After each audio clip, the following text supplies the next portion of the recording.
Hi, this is Rudy Jones of PalmettoStateBaseball.com. Welcome to the South Carolina College Baseball video recap for Wednesday, April the 9th. There are only 10 games involving state teams played on Wednesday. Let's take a look at what went on. Over at Clemson, Jacob Jarrell hit solo home runs in the 6th and 8th innings to provide the margin of victory as Clemson beat Gardner-Webb by a score of 4-2. It was the 6th straight win for the Tigers, who now have a record of 31-5. Drew Titsworth came in the 5th inning, picked off a runner to end the inning, then retired all 12 batters he faced over the final 4 innings to get the win. He struck out 7. At Russell C. King Field in Spartanburg, Andrew Mannelly doubled at homer to drive in 5 runs, and Wofford overcame an early 2-0 deficit to beat Winthrop by a score of 12-3. Michael Sills got the save. He went 3 innings, allowed a hit, no runs, and struck out 7. The Terriers are now 22-12. Winthrop fell to 18-17. At Floor Field in Greenville, North Greenville used a 5-run 8th inning to take charge and beat Lander by a score of 9-2. The Trailblazers are now 34-8. They've won 10 straight games. Lander fell to 27-12. For North Greenville, Thomas Powell had a couple of hits, a couple of runs scored, and an RBI. Florence Darlington Tech got a pair of run rule wins over the Columbia International Junior Varsity squad. The first game score was 13-3 in 5 innings. Game 2 score was 21-6 in 5 innings. Drake Amick had 2 hits, including a home run, drove in a couple of runs in Game 1 for the Stingers. Jackson Proctor had a couple of homers and 5 RBIs in Game 2. Tech has now won 8 straight games. The record is 35-8. At Anderson Memorial Stadium, Limestone scored 3 runs in the 7th inning. I can't read tonight.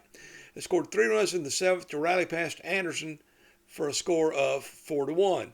The Saints stole 3 bases in that game and have now stolen 97 for the season. That's a school single-season record. Lander is now 21-19. Anderson fell to 21-17. That matched South Atlantic Conference teams, but it did not count on the conference standings. They played 4 non-conference games this year. Elsewhere, Voorhees moved back above 500 with a sweep of Payne down in Augusta. First game score was 10-7. Second game score was 7-4. Tigers came from behind in both games and are now on a 5-game winning streak. Jarrell Wan had 2 hits, including a triple, drove in 3 runs in Game 1. Keelan Sloan drove in 3 runs in Game 2.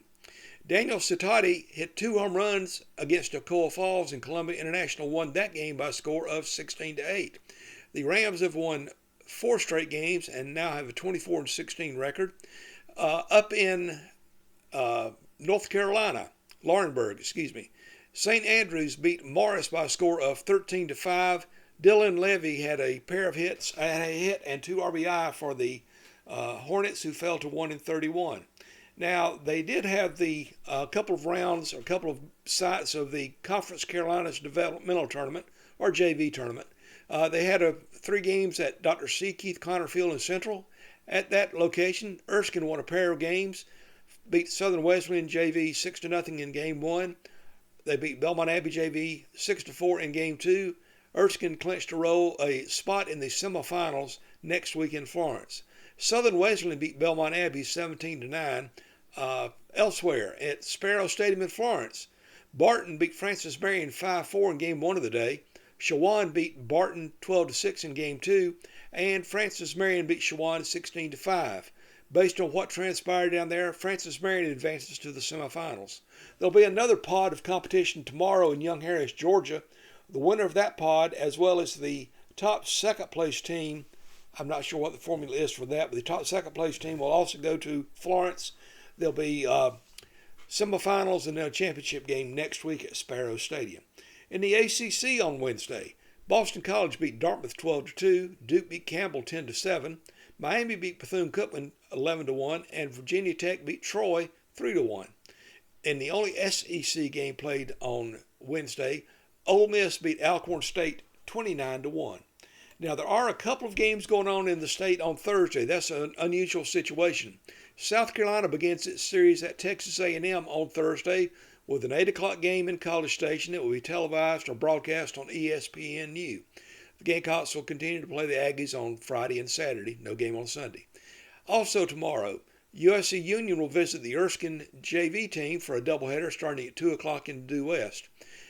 In the Conference Carolinas Developmental Tournament, as I mentioned, there'll be 3 games down at Young Harris, Georgia. Young Harris plays Emmanuel at 10. They play King at 1, and then King plays Emmanuel at 4 o'clock. That's all the action we had on Wednesday in college baseball involving South Carolina teams. You can always get details at PalmettoStateBaseball.com. You can follow me on Twitter or at X under the handle of Palmetto Base. If you see something that you like about what I've done, let me know, email me or message me. My email address is rudyjones at PalmettoStateBaseball.com. For now, that's all we've got going on Wednesday. Have a great night and God bless.